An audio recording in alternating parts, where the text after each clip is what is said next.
Ray Dalio, the founder of Bridgewater & Associates, who's worth $19 billion, who has built one of the most powerful companies in America, a book he's written that every executive CEO must read, Principles, changed his position on cash recently. But I first want to read to you what he said in 2020 about cash. On January 21st, 2020, he said, cash is trash, get out of cash, there's still a lot of money in cash. However, just recently, he changed his position and said the following. He no longer thinks cash is trash. He thinks that the short-term interest rate is now about right, meaning it's a good time to have cash. So now, if you're listening to this saying, wait a minute, how do you change your position from cash being trash to cash not being trash? And Buffett, when he had $128 billion in cash, everybody was saying, well, he's not doing the right thing.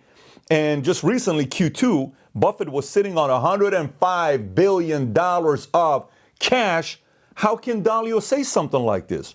If you follow his content closely, he says the following in his book. Here's a tweet from him in 2019, August 31st of 2019. He says, if you don't mind being wrong on the way to being right, you'll learn a lot and increase your effectiveness. But if you can't tolerate being wrong, you won't grow, you'll make yourself and everyone around you miserable. Here's one of the principles. Recognize that mistakes are a natural part of the evolutionary process. And here's a man who's worth $19 billion and says cash is no longer trash, right? So for you, if you listen to this, how do you process this? I follow what both of them says. I listen very closely to what Ray Dalio says, one of my favorite interviews I've done in the past. And I follow very closely what Buffett says because Buffett's the GOAT based on what a lot of his peers say.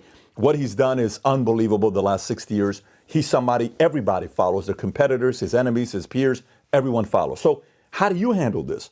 Both billionaires, whose advice should you take? Here's the reality of it. For me, I consume a lot of content, I consume a lot of books, I consume a lot of different philosophies, but that doesn't mean everybody is 100% right or everybody is 100% wrong. Cash is trash is right when the stock market's growing and exploding at 10, 15, 20% in a 3-year run rate. If you stay in cash, you're going to miss out on a lot of money. But cash is also king when the economy takes a hit and it keeps going lower. You wish you had some, dry powder right now to be able to go out there and prepare in case of a crisis happens to buy a lot of opportunities. So which one is right? What should you do for yourself with your investments? This is how I process it. There are certain philosophies I follow that I believe are evergreen, meaning I prefer to stay paranoid by always having a little bit of cash because opportunities could come up for me to buy a lot of different things. Imagine if your name is Warren Buffett. Say you have $105 billion today.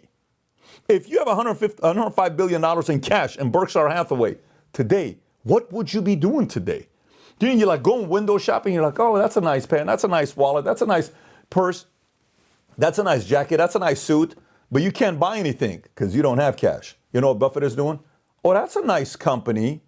That should be a $28 billion company, but it's worth $6 billion. Let's buy 12% of it. Oh, that's a nice company.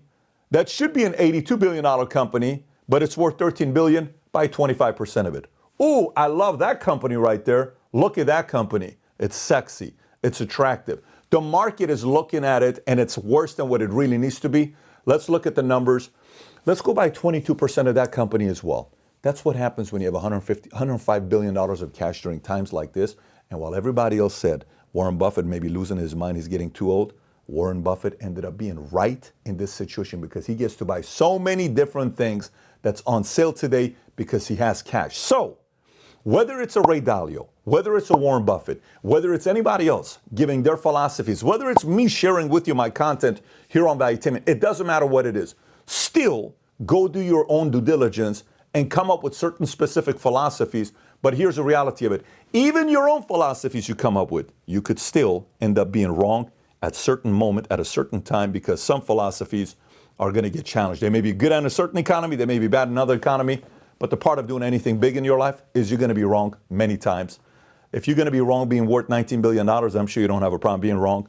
And if you're going to be Warren Buffett being wrong at certain times, being worth $100 billion, I'm sure you also are not going to have a problem being wrong. So what's the whole moral of the story here? Get comfortable being wrong because odds are you're going to be many times. Having said that, if you got value from this video, give it a thumbs up, subscribe to the channel. And if you've never watched my interview with Ray Dalio, click here to watch the interview with Ray Dalio. Take care, everybody. Bye-bye.